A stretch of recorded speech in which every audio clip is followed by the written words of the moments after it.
Fala pessoal, sejam muito bem-vindos a mais um vídeo do canal. E o vídeo de hoje vai ser um pouco diferente. Dessa vez, a gente vai fazer uma entrevista com uma referência do mercado, para vocês terem um pouco mais de ideia, né, de como que é a atuação de quem já está na área de negócios e analítica, e também vocês pegarem algumas dicas. O entrevistado de hoje vai ser o Marcelo Matsubara, que é um grande amigo meu. Ele se formou em engenharia pela Escola Politécnica da USP e atua como consultor estratégico sênior na Parthenon, que é o braço de estratégia da Ernst Young. Então, Marcelo, seja bem-vindo e obrigado por aceitar o convite. Eu que agradeço, Alexandre, obrigado pelo convite. Acompanho muito os seus conteúdos, então para mim é uma honra estar aqui finalmente no canal e ajudando aí. E basicamente, fala pessoal, sou o Marcelo e muito feliz de estar aqui hoje conversando com vocês. Bom, começa aí um pouco falando da sua trajetória, né, para o pessoal te conhecer um pouco mais. Claro. Eu acho que, puxando um pouquinho do que você falou, me formei na PoliUSP, Engenharia Elétrica. Eu acho que, contando minha trajetória, seria interessante começar um pouco para trás, dar um passo para trás e explicar o porquê de engenharia. Naquela época, não somente eu amava matemáticas, mas eu tinha 17 anos quando eu estava prestando para o vestibular. E aos 17 anos eu só tinha certeza de uma coisa na vida, que eu não tinha vivido o suficiente para poder escolher o que eu queria fazer pelo resto da minha vida. Então, eu lembro que até falei com meus pais naquela época: pai, o que você faz hoje é o que você faria pro resto da sua vida, é a escolha da sua vida, que ele também é engenheiro elétrico. E ele me falou que não sabe, mas que está muito feliz com isso. Então, ter essa oportunidade de escolher, ter essa liberdade e essa tranquilidade de saber que meu pai, naquela época, com seus 50 e poucos anos, não tinha também certeza se tinha escolhido aquilo que mais queria para a vida, me deu uma tranquilidade na hora de escolher algo para o vestibular. E eu sempre via no vestibular não como um próximo passo, mas um fechar de portas, porque eu tinha um mundo de oportunidades na minha frente, e quando eu escolhesse algum curso, alguma especialização, eu teria que fechar todas as outras portas que me haviam sido abertas naquele momento. Então, eu escolhi engenharia por isso. Eu vi no curso de engenharia um dos cursos em que eu tinha mais oportunidade de escolher o que eu mais queria fazer depois de 5 anos de formado, ou seja, aos 22 anos, com um pouco mais de vivência, um pouquinho mais de conhecimento sobre esse mundão, para eu poder ter mais certeza do que eu queria fazer. Aí depois, então, eu fiquei 5 anos e meio mais ou menos na Poli, me formei em engenharia elétrica, participei de alguns grupos de extensão, e eu lembro que quando eu estava prestes a me formar, o que eu buscava principalmente num estágio era conhecimento. Era estar num lugar onde eu iria ter o máximo de conhecimento possível, onde eu estaria num ambiente dinâmico em que basicamente a minha voz também teria lugar, independente da minha posição. E naquela época eu lembro que a Kraft Heinz, que inclusive é a empresa que faz o ketchup Heinz, estava com o processo seletivo aberto. E eu lembro que naquela época o programa de estágio era sem mimimi, aqui você não vai servir cafezinho. E eu vi a oportunidade não somente do grupo 3G, que é um dos grupos que vocês conhecem, dono da Ambev, do Lehman, etc. Eu vi não somente essa cultura muito dinâmica, mas também uma grande empresa, naquela época era a 5ª maior empresa de alimentos do mundo, mas que estava num estágio bem embriônico, começando. Então, eu gosto de chamar de uma grande startup, no momento em que, eles estavam crescendo e, portanto, tinha muita oportunidade para aprender lá naquele momento. Então, eu entrei na Kraft Heinz, comecei com contabilidade, depois fui para eu fui para a área de Supply Chain Finance, como analista de negócios. Nessa parte eu achei muito interessante, fiquei no meio entre operações e finanças, por isso o nome Supply Chain Finance. E por fim, lembro que quando eu fazia muitas análises, basicamente, auxiliava muito o time Latinoamérica. Quando eu estava completando mais ou menos 3 anos de empresa, vi uma barreira novamente no meu aprendizado. Estava aprendendo muito, mas eu estava ainda focado num setor, que era o setor de bens de consumo. E eu queria tirar essa barreira da minha frente e ainda continuar aprendendo muito sobre outros setores. E foi aí que, como o Alexandre falou, meu trabalho atual, a EY Parthenon, que é uma empresa da Ernst Young, eu vi a oportunidade de ir para consultoria estratégica, no qual cada mês eu estou num setor diferente. Então, mês passado eu estava falando sobre saneamento básico, hoje eu estou falando sobre saúde. Então, esse dinamismo agora, não somente numa cultura, mas também em setorial, no ponto de vista setorial, foi algo que me chamou muito a atenção em consultoria e eu acabei escolhendo essa carreira. Desde então, acho que eu estou mais ou menos há 5 anos como consultor. E, poxa, por enquanto estou me sentindo bem realizado, é uma carreira que eu gosto muito e me vejo fazendo por um bom tempo. Então, mas, summarizado, acho que esse aqui é um pouquinho da minha trajetória e o porquê de onde eu cheguei. Acho que eu sempre busquei o conhecimento e sempre busquei aprender algo novo, assim, na minha trajetória. Legal. E você disse que você saiu de engenharia, né? E aí você fez o estágio na Kraft Heinz. Mas quando você estava procurando estágio, você ainda estava na dúvida se seguia engenharia ou você já tinha certeza que não queria engenharia? É uma ótima pergunta, uma ótima pergunta. Eu acho que na faculdade de engenharia, você acaba percebendo que as oportunidades para... E por engenharia me refiro a algo mais técnico, né? Então, no meu caso, engenharia elétrica, para exercer a profissão de engenheiro elétrico, as oportunidades do Brasil eram pequenas. Então, e por um outro lado, áreas de negócio, as grandes empresas olham nos engenheiros pessoas como já validadas e num pensamento lógico. Então, basicamente, a gente passou no vestibular e passou numa faculdade e terminou uma faculdade difícil de exatas, meio que a gente comprovou já que pelo menos a gente tem a parte lógica muito bem, não vou dizer estruturada, mas muito bem uma base boa, digamos assim. E aí, basicamente, é bem comum para engenheiros hoje em dia não exercer a profissão e ir para o mercado de trabalho e para a área de negócios, por consequência. Então você acabou não gostando tanto de engenharia, o mercado estava puxando bastante engenheiros, né? Até hoje em dia, né? Gostam bastante de engenheiro para a área de negócios, e aí você resolveu ir para a Kraft Heinz, né? E aí, como é que foi um pouco dessa transição? Porque você tinha base de engenharia, né, lá na Poli, só que negócios você não tinha aprendido, né? Como é que você aprendeu o negócio? Você chegou cru? Você já chegou a fazer alguma preparação? Ótima pergunta. Eu fiz o curso do Alexandre, tô brincando, mas naquela época, na verdade, engenheiro não está pronto para a área de negócios. Eu diria que quase ninguém está, sabe? É interessante, mas em sua maioria das faculdades, a gente aprende mais coisas como cálculo, derivadas, integrais, coisas super específicas. No meu caso, elétrica. Então, nossa, era ainda muito mais técnico. E, obviamente, isso não te prepara para a área de negócios. Coisas básicas, como o que é um balanço patrimonial, que para uma área de negócios é básico, para a gente nunca ouviu falar na nossa faculdade, não é valorizado. Então, na escola politécnica, eu acho que o único curso que eu utilizei mesmo foi de estatística e bem pouco. E aí, como é que foi essa mudança? Como foi essa vontade minha de ir para negócios, né? Não somente tinha muita gente fazendo essa mudança, mas também eu lembro que na época eu fiz um curso. É um curso muito parecido, na verdade, com o curso de negócios do Alexandre, que me deu uma visão geral. Basicamente, foi o meu primeiro contato com, digamos, os business, assim, sabe? Então, poxa, lá eu tive acesso à parte financeira, então como eu comentei com vocês, balanço patrimonial, DRE, essas coisas, todos esses jargões da empresa, do meio de negócios que eles gostam de utilizar, eu percebi que eu gostava disso. Era algo interessante, era algo que me animava. Então, putz, tinha de tudo, soft skills, como se apresentar em público, como você conseguir ter um raciocínio lógico mais claro e mais definido, coisas como, poxa, como usar Excel, sabe? Coisas básicas que para o meio de negócio são básicos, mas que para um engenheiro ou para uma pessoa que está saindo da universidade, não são básicos. Entendi. E quando você aprendeu tudo aquilo, e aí você foi de fato para a Kraft Heinz, né?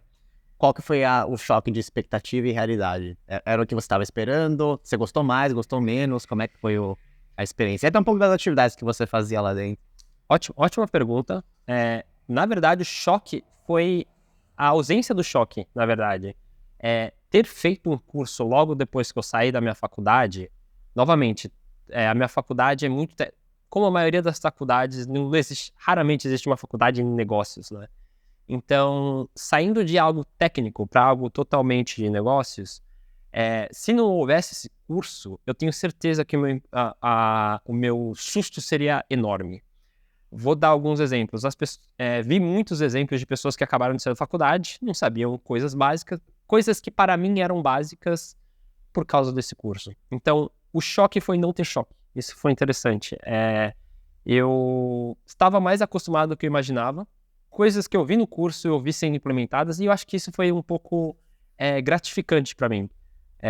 Engenharia, pelo menos, a gente mexe com cálculos, coisas que a gente não consegue nem imaginar. Então, e por consequência, você não consegue nem imaginar implementando isso. Nesse curso de negócio foi diferente. Eu falei, poxa, aquilo que eu vi na aula eu tô vendo agora, que legal, sabe? Tipo, estou realmente utilizando esse conhecimento que eu obtive no meu dia a dia. Entendi.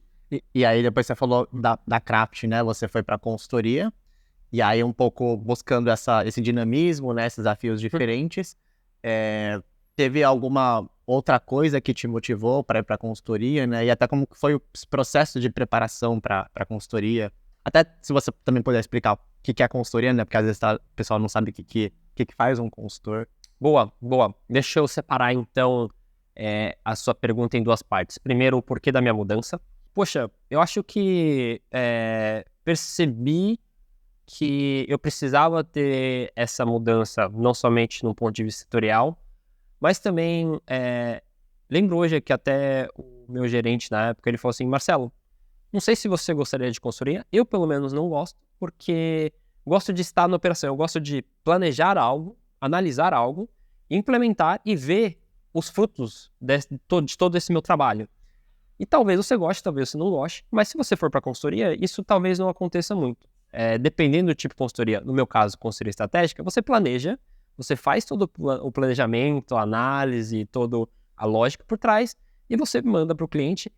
No máximo de implementação, tem um plano de implementação, mas você não vê aquilo sendo implementado, você não vê aquilo, de fato, os problemas que você enfrenta em implementação, e de fato todo aquele planejamento seu dando frutos, sabe?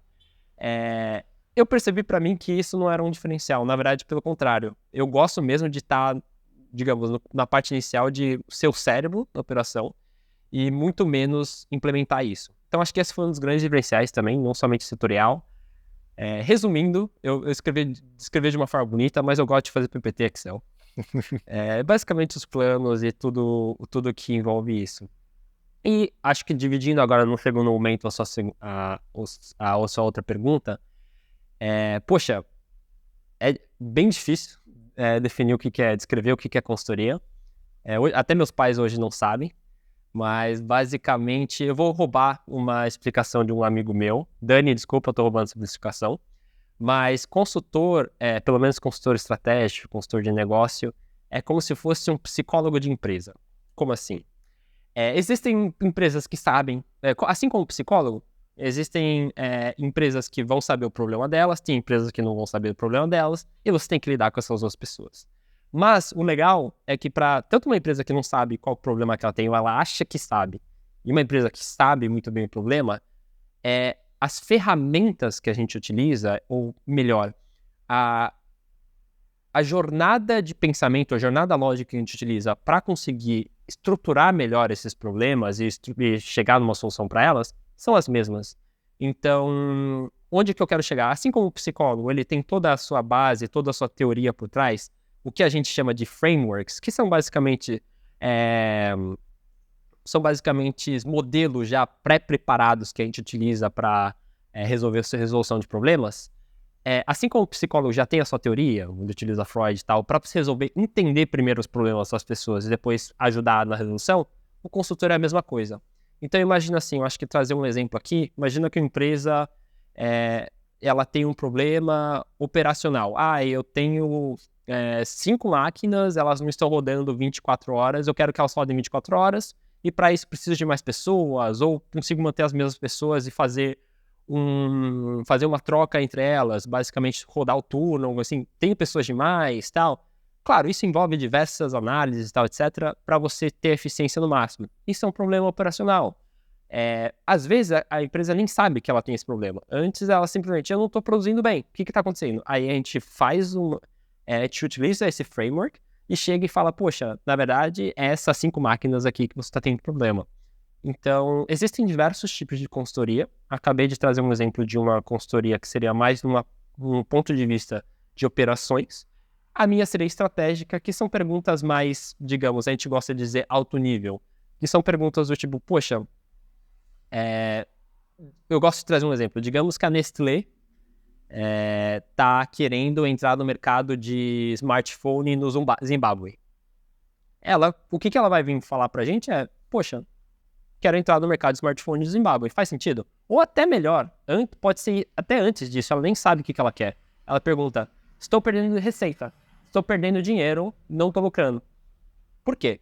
Então você tem que entender, poxa, você não está lucrando porque os seus competidores estão começando a entrar no mercado de smartphone. E um mercado interessante é o Zimbábue e tal. Então a gente olha o mercado, a gente fala, Zimbábue é um país interessante. O mercado do Zimbábue também, de smartphones do Zimbábue, é interessante ou não é? Poxa, vocês não têm, a gente chama de capabilities, mas as capacidades necessárias para conseguir entrar nesse mercado. Então, para isso, ou vocês criam dentro, que não faria muito sentido no exemplo da Nestlé, ou vocês adquirem outras pessoas, outras empresas. Quem são essas empresas? Essas daqui e tal, etc. Vocês devem fazer dessa forma. Mas basicamente isso. Acho que são problemas estratégicos. Então, tem uma parte comercial. Eu acho que o melhor exemplo seria tipo um planejamento estratégico. Isso que eu falei. Poxa, você começa com uma pergunta principal, a gente chama de end-to-end. Uma pergunta principal, que muitas vezes ele nem sabe qual é o problema. Você identifica esse problema. E aí, basicamente, a partir disso, você vai segregando e você vai passando pelo modelinho, como eu comentei no exemplo, mais ou menos. Não sei se eu consegui explicar, mas...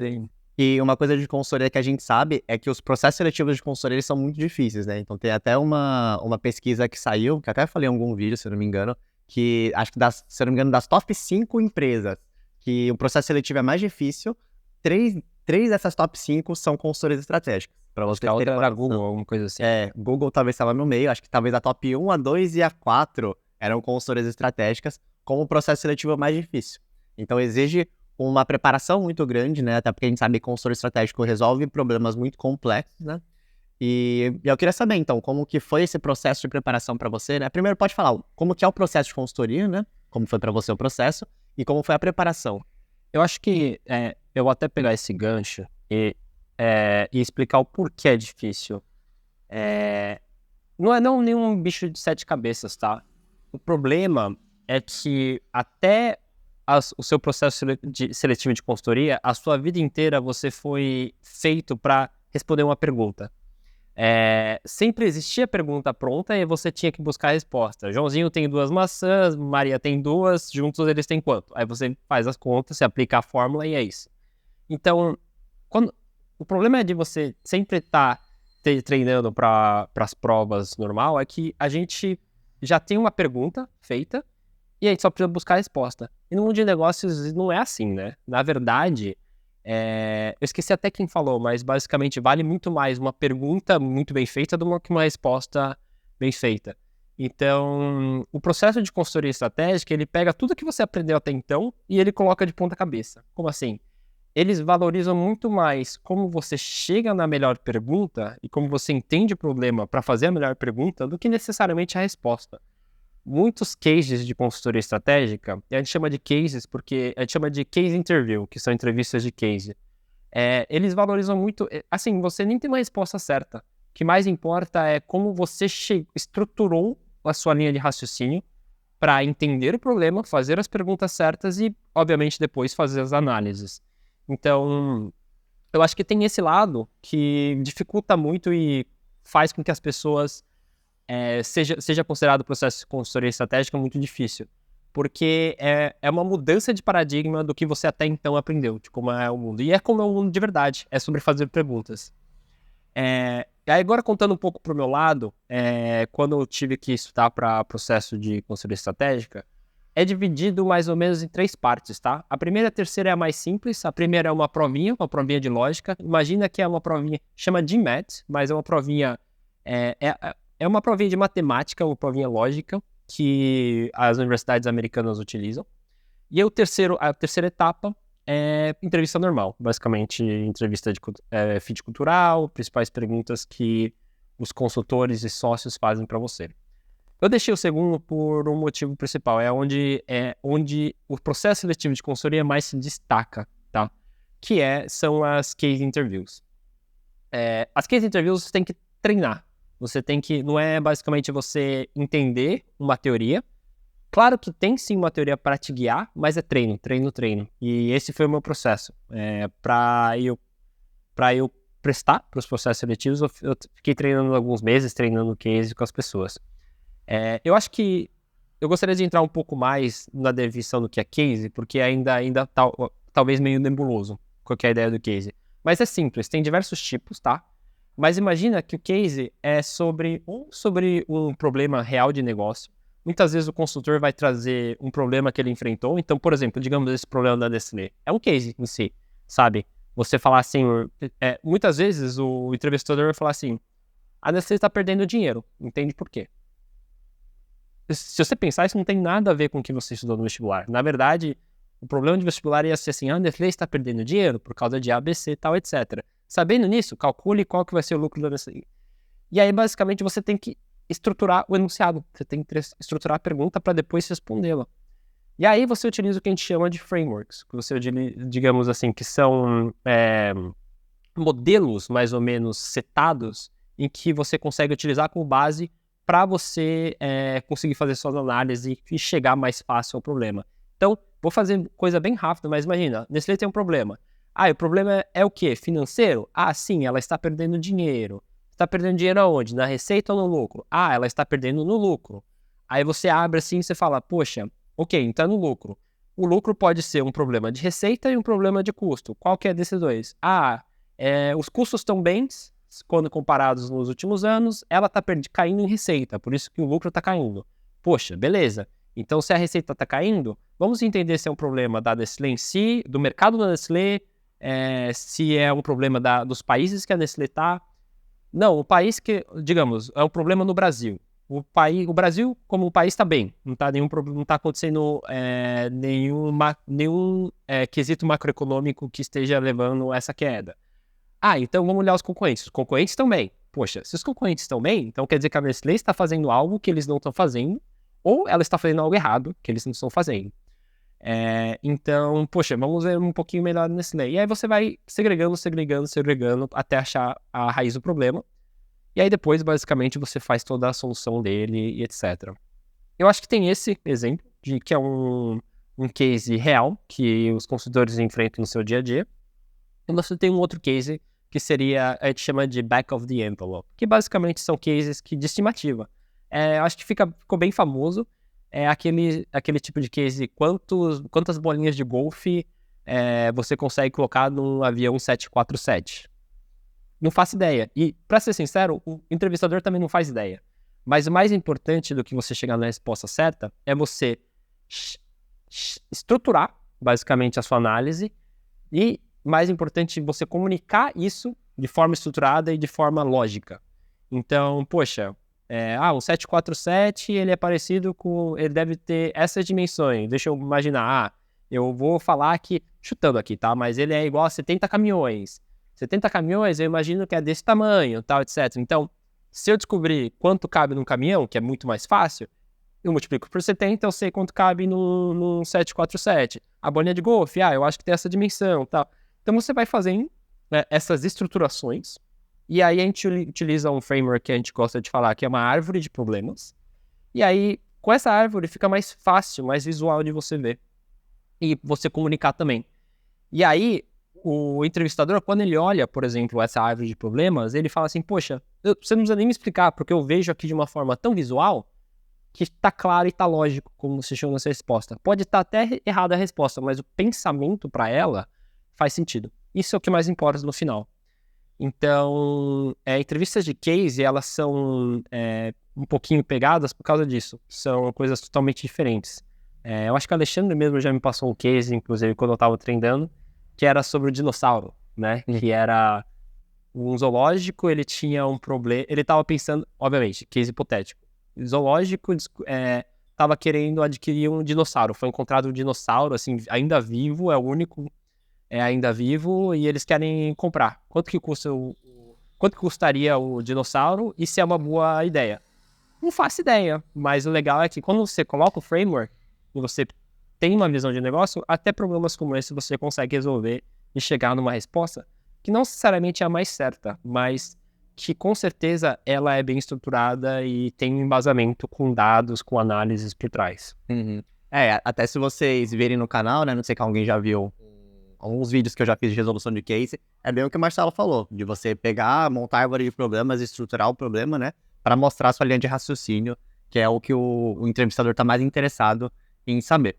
E aí, só para o pessoal ter uma noção, você sabe mais ou menos estimar quantos cases que você resolveu para se preparar para o processo, até você chegar a passar, em ordem de grandeza? Dezenas.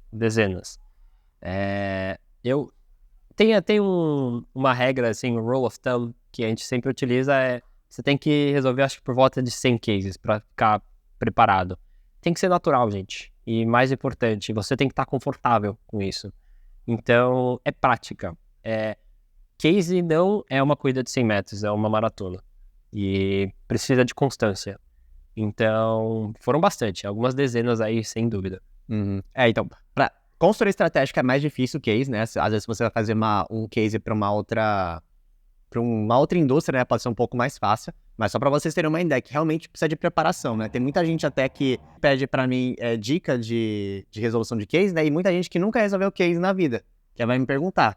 Só que o pessoal cai de paraquedas, porque realmente quando você vai começar um case, é difícil, né? Se você vê pela primeira vez. Mas realmente você precisa de treino, precisa treinar bastante para ficar confortável com esse tipo de resolução. E se é o primeiro contato dessa pessoa com isso, ela não vai conseguir, porque durante toda a vida dela, ela foi estruturada para pensar de uma forma diferente, que é pensar, já tendo a pergunta, buscar a resposta.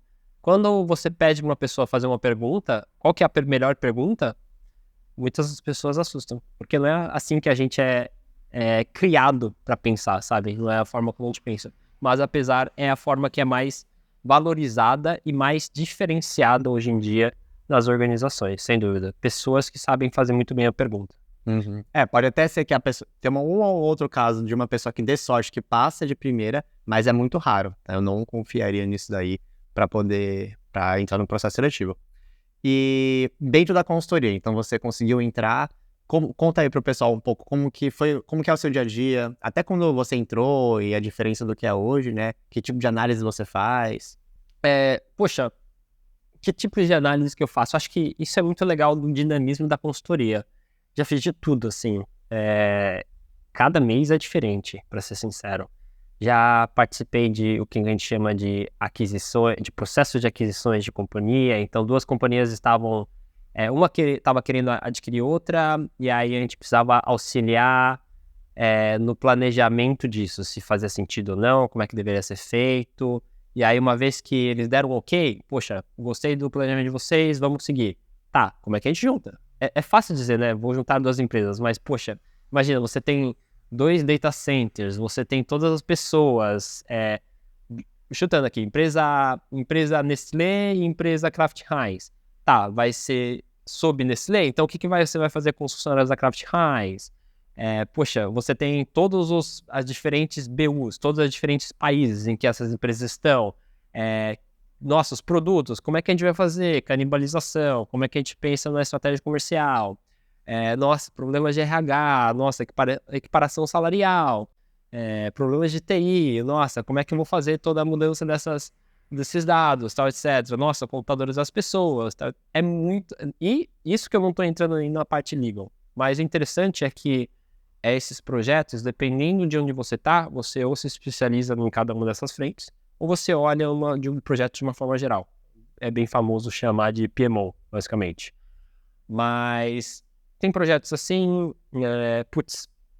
tive projetos com um viés um pouco mais estratégico de o que a gente chama de Market Assessment ou Go-to-Market, que é basicamente como a companhia, como a empresa, o nosso cliente vai a mercado, ou que mercado eles têm que procurar, quão atrativo é esse mercado. Poxa, digamos assim, uma empresa de saneamento básico quer crescer a receita. O que eu faço? Poxa, você já viu soluções como dessalinização? Você já viu opções como, poxa, já pensou em entrar em outros setores, por exemplo? Ou entrar em outros países? Ou já pensou em entrar em algo como aterro sanitário, sabe? Se você é uma empresa um pouco com foco ambiental, assim. Então, para tudo isso, a gente começa com perguntas. Obviamente, essas perguntas, elas são feitas a 4 mãos. A gente coloca diversos frameworks, mas a gente fala também com o cliente, a gente pergunta, poxa, qual que é a ambição de vocês? O que vocês querem? A minha ambição é crescer 2 vezes no ano. A minha ambição é manter o lucro. A minha ambição é ir para fora do Brasil. Entende? E cada um desses, você tem um direcionamento diferente. E, obviamente, você também tem barreiras, como, poxa, a companhia só tem dinheiro no caixa de R$1 milhão. Não, ela tem R$100 milhões no dinheiro. Poxa, 100 milhões dá para fazer muita coisa versus 1 milhão.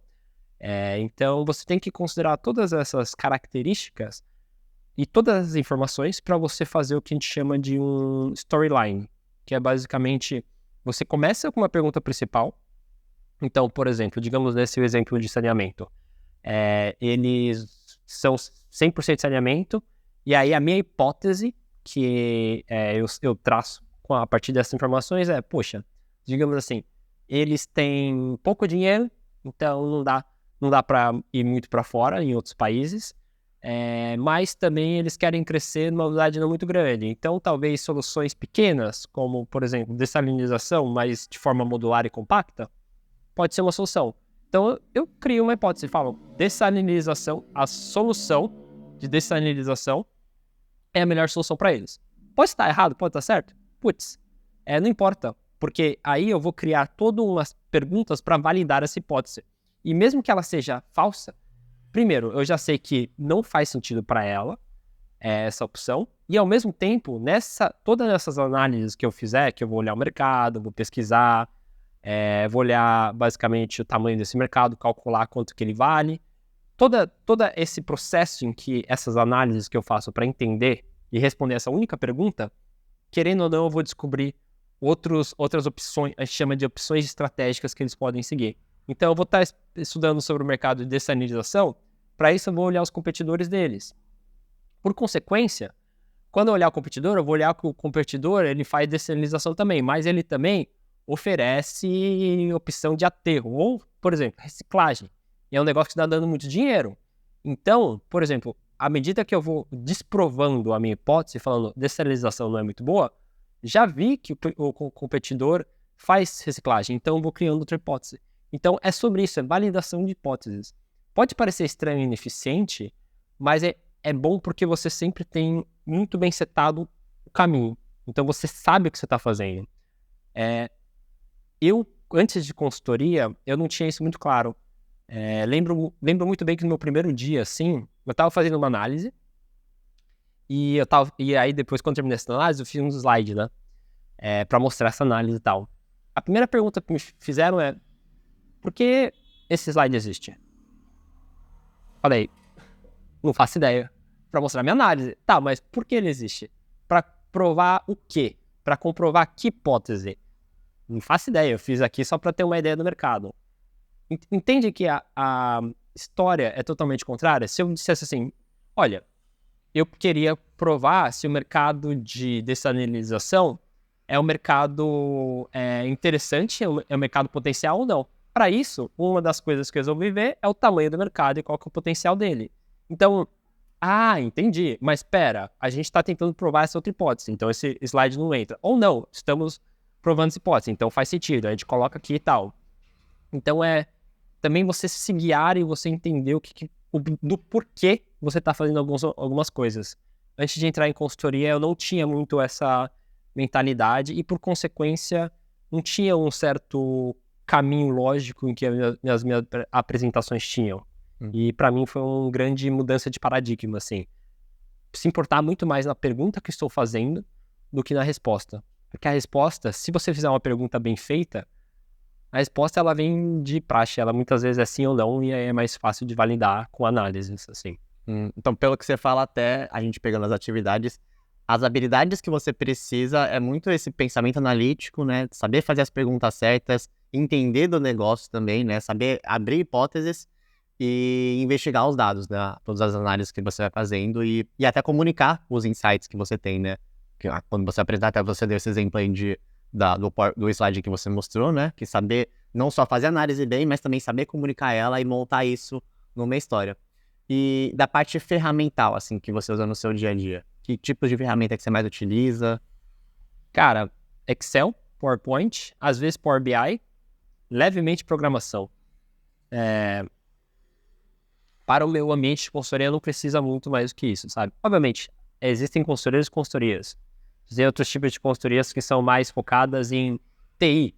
E aí, portanto, ter algum conhecimento de ERPs ou alguma coisa mais específica é importante, não sei. Ou métodos Agile também, dependendo do tipo da consultoria, sabe? Basicamente, em geral, somente essas duas ferramentas, para mim, tem sido importante. E Outlook, obviamente. Todas essas ferramentas são as mais importantes no meu dia a dia mesmo, assim. Uhum. Você falou toda essa trajetória, né? Mas eu sei, porque eu conheço o Marcelo, né? Que no meio desse período de consultoria, ele teve um período de sabático. E aí, eu sei que tem um pessoal que... Eu tirei um sabático também, né? Tem um pessoal que fica curioso como é que é esse processo. Primeiro, como é que foi essa decisão, né? De tirar um sabático. O que você fez nesse sabático, né? E também como foi o processo de volta, assim. Eu lembro que... Assim, eu acho que essas decisões grandes de vida, você não toma assim de uma virada para outra. É uma construção, né? Mas o que é de uma virada para outra é algum acontecimento que dá aquele clique, que é o estopim final, digamos assim, sabe? Obviamente, eu tava com essa vontade de... Tinha esse sonho de conhecer o mundo. Eu fiz um mochilão de, acho que 9 meses, visitei 35 países. Aí eu comecei a Europa, Oriente Médio, Sudeste Asiático, aí depois voltei, fui para leste, oeste europeu, Escandinávia, foi muito legal. Mas eu lembro que, para mim, o estopim, eu tava nesse momento dessa construção de, poxa, estou trabalhando muito, estou com 26, 27 e conheci muitos poucos países, quero fazer um mochilão, sempre foi meu sonho de vida.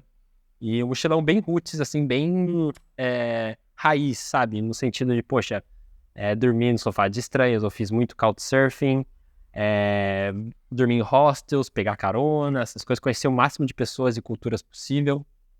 Mas eu lembro que estopim foi uma frase que eu vi que era algo do tipo: se você soubesse que não ia falhar, o que você estaria fazendo hoje? E quando eu li essa frase, eu falei, eu estaria fazendo meu mochilão. Se eu soubesse que isso não ia impactar na minha carreira profissional, se eu soubesse que, assim, não importa dinheiro, não importa qualquer outra coisa, que o Marcelo hoje mais gostaria de fazer? Eu falei, poxa, colocar uma mochila nas costas e sair pelo mundo andando, conversando com as pessoas, e é isso. E aí, pra mim, isso foi estopim. Eu falei, pô, por que eu não tô fazendo isso, sabe? Então, essa mudança, pra mim, foi muito importante. Tenho amigos... Eu consigo dizer que eu tenho amigos muito fortes, assim, todas as regiões do mundo, todos os continentes. Falo com eles, assim, alguns de forma diária, assim, amigos de irmão mesmo. E, poxa, abriu muita cabeça. Eu comecei a desacelerar também, no sentido de, poxa, tem coisas muito importantes aí, e eu acho que cada um tem a sua importância. Eu acho que é um pouco trazer para uma forma mais subjetiva do tipo, o que eu valorizo. Então, para mim foi muito importante o mochilão, e quando eu olho para trás, foi a decisão que eu mais me orgulho e que eu mais fico feliz de ter tomado, sem dúvida. Deve ter sido uma experiência incrível. Foi. E com certeza eu quero fazer de novo nos próximos 5 anos. Dessa vez eu vou fazer de 1 ano. E sem dúvida. Legal. E como que foi voltar depois, né? Porque eu sei que tem muita gente que tem o receio de tirar o sabático porque vai dar uma pausa na carreira, não sabe como é que vai voltar. Como é que foi o processo pra você? Você chegou a pedir demissão? Como é que foi pra você? A Parthenon, ela tinha a opção de, depois de, eu acho que 2 anos de empresa, você pode tirar até 1 ano sabático. E aí, obviamente, não era pago, mas tinha uma pausa no meu contrato, no qual eu não era demitido. E quando eu voltasse do meu sabático, de até 12 meses, eu era contratado de novo como nada tivesse acontecido. E foi isso que eu fiz. Eu entrei nesse programa. E basicamente, depois dos 9 meses, eu voltei. Eu lembro que eu voltei, assim, no domingo, cheguei em Guarulhos 8 da noite, 9 da manhã eu tava na empresa já, pegando meu note, trabalhando de novo, sabe? Foi assim. E assim como foi, como eu comentei com vocês, como o processo, todo o processo decisório, assim, foi uma construção, não foi de uma vez para outra, a volta também foi uma construção, não foi do tipo, nossa, um baque. Eu tava animado de voltar pro meu trabalho, eu amo o que eu faço, mas aos poucos eu falei, nossa, sabe, o baque foi pegando aos poucos, assim, do tipo, caramba, pera, estou voltando à rotina, não vou para outro país semana que vem, tipo, vou acordar na mesma cama, vou sair, ir pro mesmo lugar e voltar pro mesmo lugar. E aí eu lembro que depois de algumas semanas, no finalzinho do primeiro mês, aí caiu, assim, eu falei, nossa, veio até uma leve depressão, assim, mas num bom sentido. Foi bom no sentido de, poxa, acho que um dos grandes aprendizados para mim é que nenhum extremo vale a pena. Tanto você trabalhar até morrer, quanto você viver a vida viajando. É bom ter rotina, mas também não é bom você viver uma vida só de rotinas. É bom você sair às vezes da rotina e se surpreender e fazer algumas loucuras. Então acho que é sobre equilíbrio, e muito menos sobre extremos ou 880, assim, sabe? Sempre melhor ter uma vida equilibrada. Exato. E pra gente finalizar aqui, com toda a experiência de carreira que você teve, as transições que você fez também, né? Que tipos de dicas que você daria pro pessoal, tanto que quer entrar na área de negócios, em análise, né? Análise de negócios, análise de dados, até consultoria. E que tipos de conselhos que você daria para esse pessoal? Ou até que já quem tá atuando e quer subir na carreira. Acho que eu vou dividir a sua pergunta em duas partes, então. Primeiro, de um ponto de vista de negócios e principalmente de consultoria, eu acho que o mais importante porque cada pessoa tem o seu background, assim. Tem pessoas que têm, por exemplo, dinheiro para comprar cursos, tem outras que não. Tem pessoas que têm, por exemplo, familiares que podem ajudar, ou tem outros que não. A minha sugestão é arrisca, sabe? Comece, sei lá, digamos que você não consegue comprar um curso agora, ou você não consegue falar com alguém agora, pedir ajuda agora, meu, coloca a cara a tapa, sabe? Foca muito mais em pedir desculpa do que pedir licença.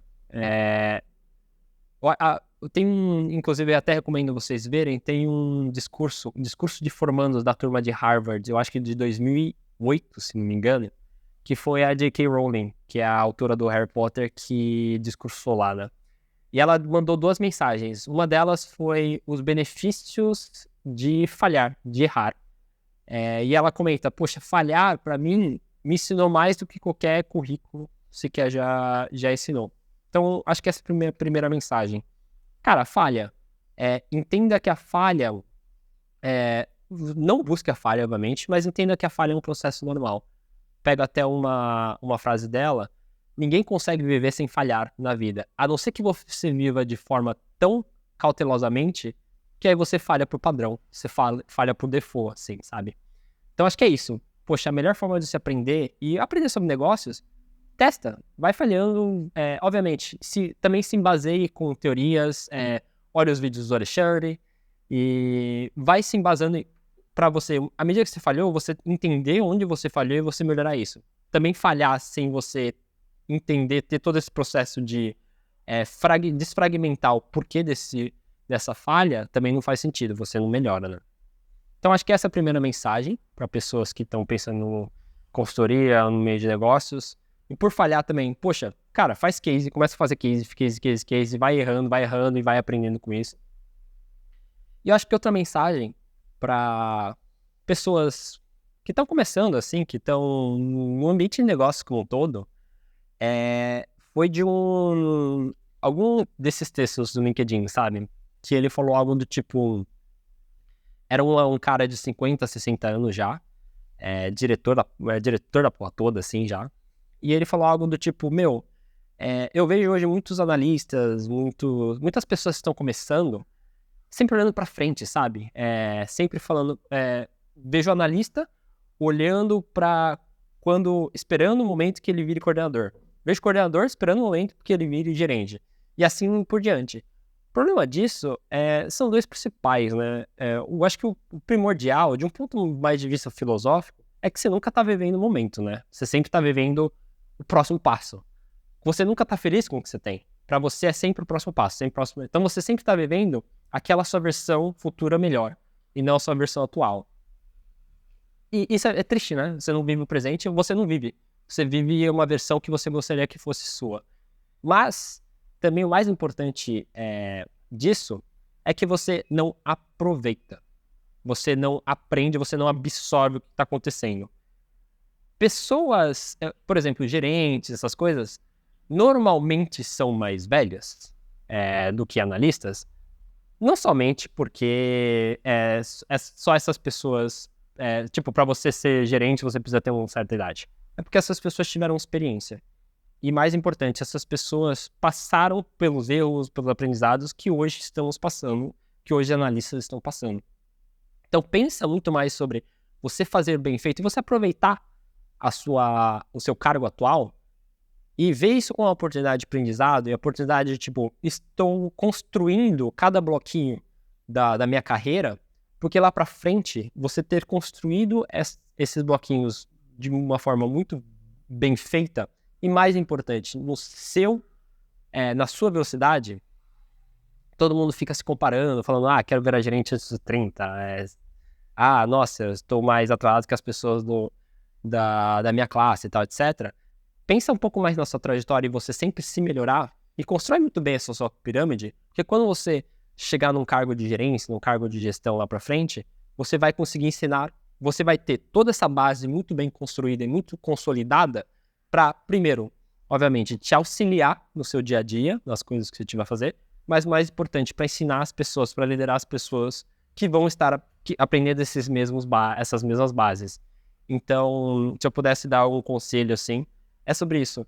Aproveita o seu momento. Ele vai passar rápido. E eu sei que você quer que passe rápido. Mas quando você chegar lá pra frente, você olhar pra trás, você gostaria de ter sido analista, por exemplo, por mais tempo. Porque passa rápido. E esse aprendizado vai ser muito valoroso pra você no futuro. Bacana. Então foi uma boa maneira de encerrar com bons aprendizados que o Marcelo trouxe aqui. Obrigado aí pelo tempo, por dedicar aí para falar para a galera a sua história e até os aprendizados também, a sua experiência. E se você gostou desse vídeo, né, não esquece de curtir o vídeo, compartilha com alguém que você acha que pode ser interessante e também comenta aqui embaixo o que você acha desse modelo de vídeo, né? É um modelo que eu estou testando novo aqui com entrevistas, se vocês querem que chame mais pessoas para que eu possa trazer mais conteúdos aí diferentes para vocês. Então a gente fica para a próxima. Falou, gente. É isso. Valeu, Nós. Valeu, Rafa.